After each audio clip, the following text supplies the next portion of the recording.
Mas quais são as perguntas novas que o iluminismo coloca, né? O iluminismo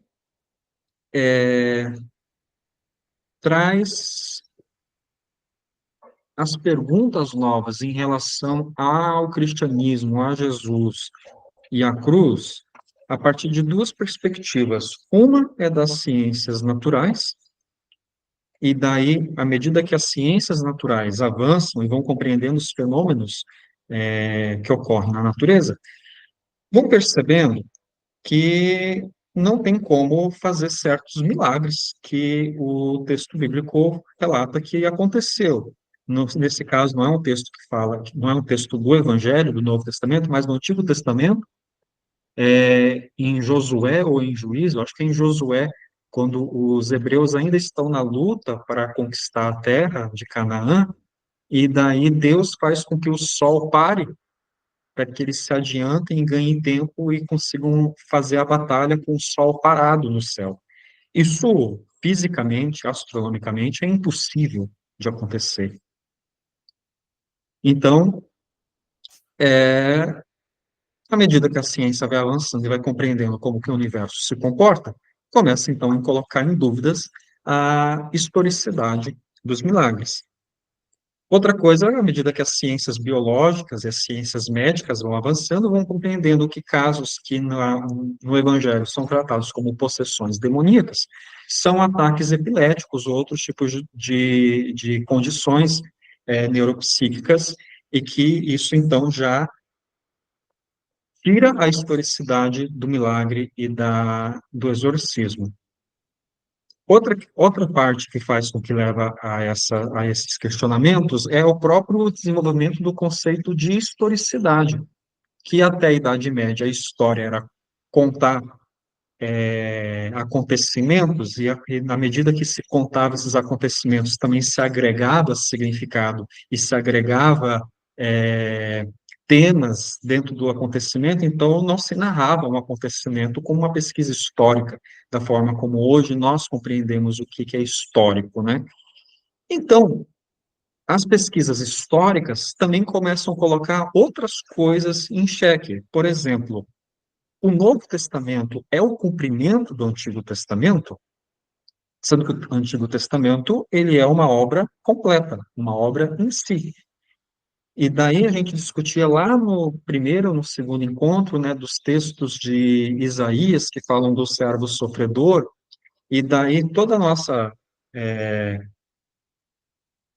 nosso costume como pessoas cristãs que se acostumam a ler o Novo Testamento de fato como uma continuação do Antigo Testamento, e o Novo Testamento como um cumprimento do Antigo Testamento, o Antigo Testamento como profecias para o Novo Testamento, a gente acha que Isaías está falando de Jesus. Mas isso é uma coisa que nós fomos treinados a ler e a entender. Porque quando um rabino lê Isaías, ele não vê nada de Jesus ali. Então, as pesquisas históricas também e filológicas também, né, da literatura,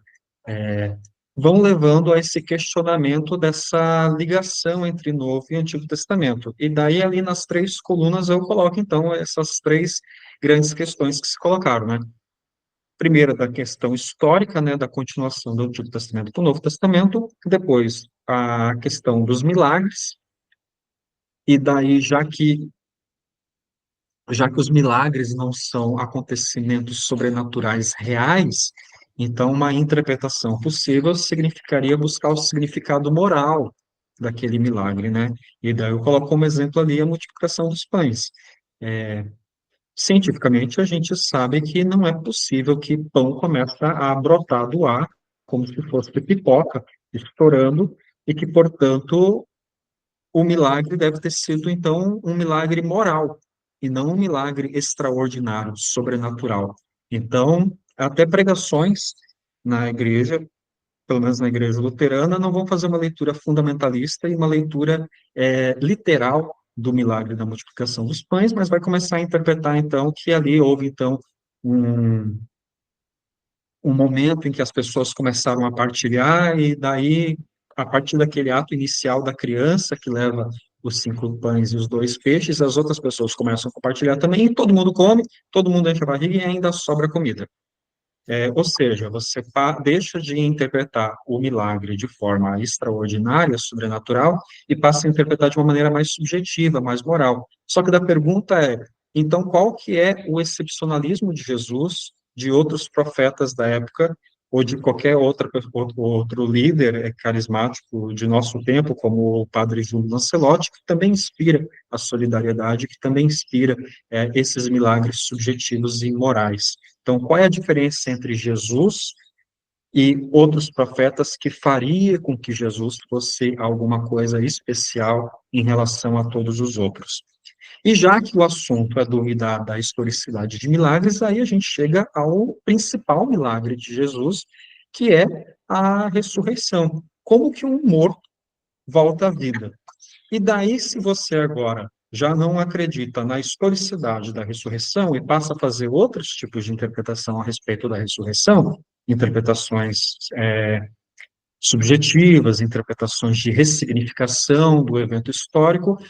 aí a questão da divindade de Jesus, você percebe que o ataque o desenvolvimento científico, o desenvolvimento da consciência histórica, o desenvolvimento do iluminismo faz ao cristianismo é tamanho que uma pessoa que tenha sido educada em uma educação científica, uma educação iluminista, ela precisa encontrar argumentos para justificar sua fé mais no campo subjetivo do que bater o pé e afirmar para as pessoas que os milagres e que a ressurreição é um evento histórico que aconteceu de fato, daquele jeito como o texto está narrado. Então, esse é o ponto. De tal modo que depois o Rudolf Bultmann, um outro teólogo importante ali da mesma época ali que o Tillich, que o Barth e o Bonhoeffer, ele escreve o texto chamado Demitologização do Novo Testamento, em que ele procura desvencilhar a mensagem do Novo Testamento daquela narrativa mítica, né, do Deus que se torna ser humano e que expulsa demônios e que faz milagres e que depois ressuscita dos mortos, e ele diz isso lá nos anos 30. Se ele disse essa frase que eu vou dizer a seguir nos anos 30, o que será que ele diria hoje? Ele diz: em uma era em que existe locomotivas e rádio, você não pode acreditar em anjos e demônios.